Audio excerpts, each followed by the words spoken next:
Hey guys, thanks for joining today's video. I'm sure from the title you already know what's going on. We've got here two pistols. This is a comparison video between 1911s, just like I did for the APC-9, between airsoft and real life. So we're just going to be going over a few key different things between the two.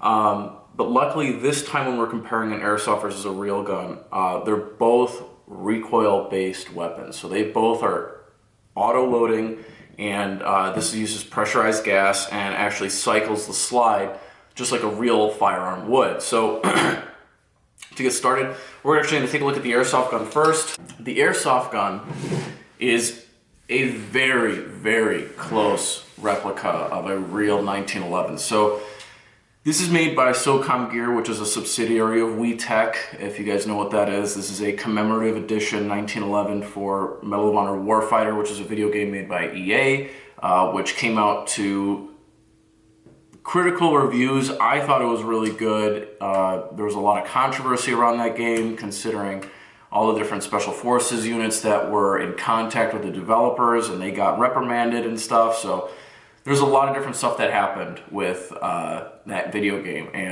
but luckily this is one of the things that came out of that whole coordination, and Vickers Tactical was cool enough to license out a version of their 1911 to SOCOM Gear, and so I think it's really cool. I really enjoyed using this. I actually still do have the original panel grips for this 1911 airsoft gun.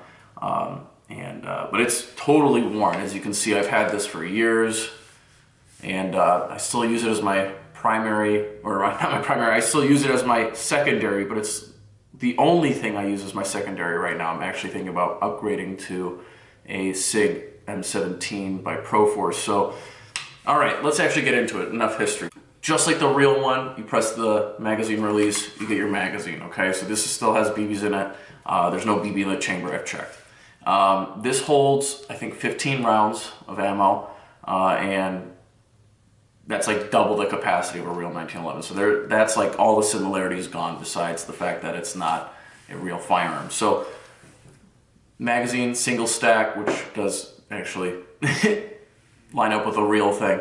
But there you go. Holds green gas. You can get CO2 magazines. Tons of different airsoft guns use different kinds of mechanisms for propellant.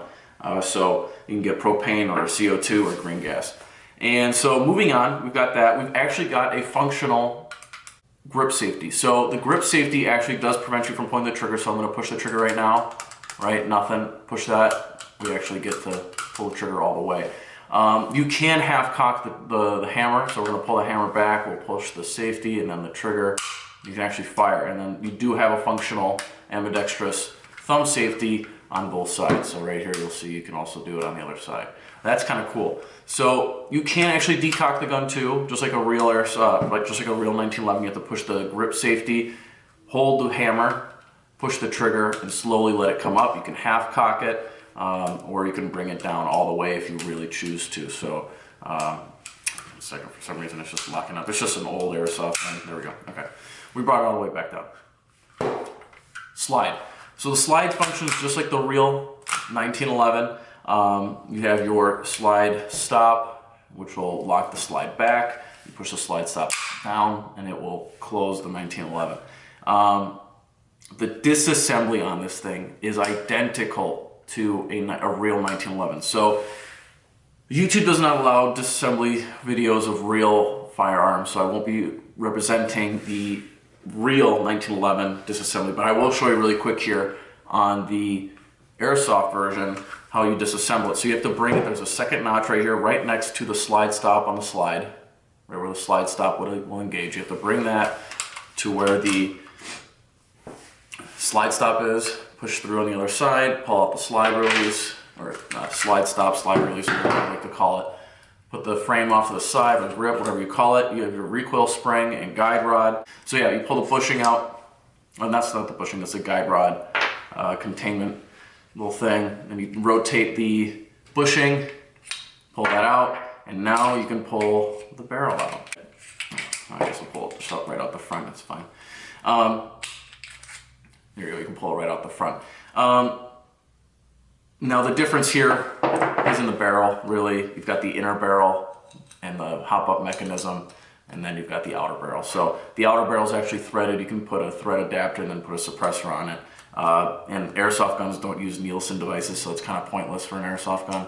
But there you go. That's the disassembly for a 1911 airsoft gun, and it's very similar to a real 1911, so we'll put that back together. It's nearly perfectly identical, just so you guys know. I'm not going to be representing the real firearm disassembly just because YouTube's policies are totally against that now, and I would rather not get this channel banned. There we go, there's that. And then reassembly is really easy. Just slide that back on, make sure that the recoil spring's contained. Put the slide, stop into there. And bam, done. Reconnected and reassembled. So what's also nice about the Airsoft 1911 is you actually can use real 1911 grip panels. It's just made to spec and it works. I use Magpul grip panels. I'm a really big fan of the thumb cutout, so if I do have to one-hand it, it's just more stable and I get a better grip. So there you go. The real 1911.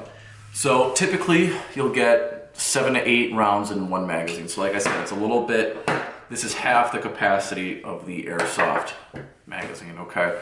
And this is using real propellant. It's not using green gas, it's not using propane, and it's not using CO2, clearly, because it's a real firearm, okay? So, just like the Airsoft gun, I mean, the Airsoft gun replicates this firearm so closely, so almost perfectly, that it's a perfect, this is a perfect trainer for a real 1911. I mean, unbelievably so. So you still got the same magazine release, you have the same, let me just slide that down. You got the same magazine releases, you got the same beaver tail functions, you got the same hammer functions, the same disassembly. It's so close. It's so absolutely close, and it's pretty freaking cool that you can do all that. So I'll just show you guys how to do a hammer drop, a safe hammer drop. So take the safety off. There's nothing in here. Okay, there's nothing in here. Push the grip safety. Put your thumb on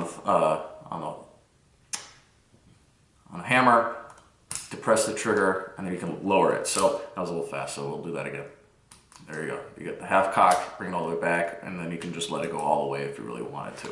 And that prevents the firing pin from going fast enough to hit, if you're going to go full weight, the full hammer down, it prevents the firing pin from getting enough energy to hit the primer and actually setting off the round. But if you really wanted to, you could just do the half cock, and this also doesn't have enough energy to set off the cartridge. And actually, if you pull the trigger, it won't even do anything. So if you really wanted to, just do the half cock, and then when you really want to go, just there you go. And so you're all ready to go. And I think, yeah, you're not able to actually put the safety on. So that's actually one little difference between the two. So when you're half cocked on the 1911, you're not able to engage the safety, whereas on the Airsoft version, we'll half cock it here.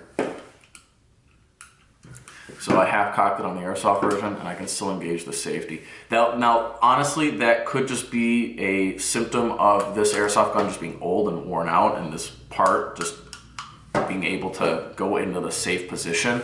So, I mean, I honestly don't remember if that was a function of this way back in the day or not, so just so you guys know. Normally, 1911s, they come with 7 or 8 round magazines, just like I said, but you are able to find Metgar mags that extend all the way out, you know, 11, 15 rounds, so you are able to get that extended capacity. For Airsoft guns, of course, you're going to be able to find magazines that carry more. I mean, just the standard magazine, like I said, holds 15 rounds. And then you can find 30, 40, you know, you can find drum mags that you hook up to an HPA. So, you know, that's where you start getting into the stuff that's not realistic and, you know, just Airsoft-esque. The next cool thing is that, you know, it's 1-to-1 scale, essentially. So this will fit into a real 1911 holster. It'll take real firearm lights and lasers, of course, because it uses a normal Picatinny rail. The triggers on both act exactly the same. The spring in the back here that actuates the grip safety, exactly the same. The disassembly here of the grip, I forgot what this is called. The back grip panel is exactly the same. The back strap is exactly the same. It's just really cool when you get an airsoft gun, you know, almost 8 years ago at this point, and then you get your real 1911, and then you're just like, oh, I know exactly what I'm doing, because they're almost identical functionally, right? They're functionally the same, and that way you're not, you know, just like, what am I doing?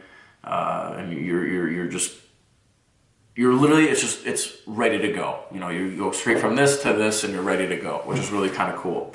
But guys, thank you very much. That is the comparison video. Of course, this shoots 6mm, this shoots 45. You can get these in 9mm, 357, I think. Well, there's some in like Magnum or something. I don't know. Like, what are the Kunin 1911s have weird calibers. There's 10mm versions, 40mm versions, I'm sure. So, you know, you get these in tons of different calibers. This is an airsoft gun. It's going to shoot 6mm. So, yeah, guys, thank you very much for watching. That's the comparison video between the two. They're really very, very similar. The previous video I did with the comparison, we did a real firearm with an electric airsoft gun. And that was more just talking about, you know, the features on the outside, the aesthetics, and how close they resemble each other. This is really functionally how close can I get to a real firearm, right? Like, this is super close. The only thing that's different between the two is like the inner barrel, outer barrel, the propellant, and the caliber, and the projectile. The rest of it's very similar. It's almost exactly the same. The function of them are almost exactly the same. So that's what I just wanted to get across, and it's really cool. So next time, hopefully I'll have a SIG ProForce M17, and we'll actually be able to compare that with a real M17, and that'll be really, really cool. So guys, thank you very much for watching. Comment, rate, subscribe, and I hope to see you guys all later on. Adios.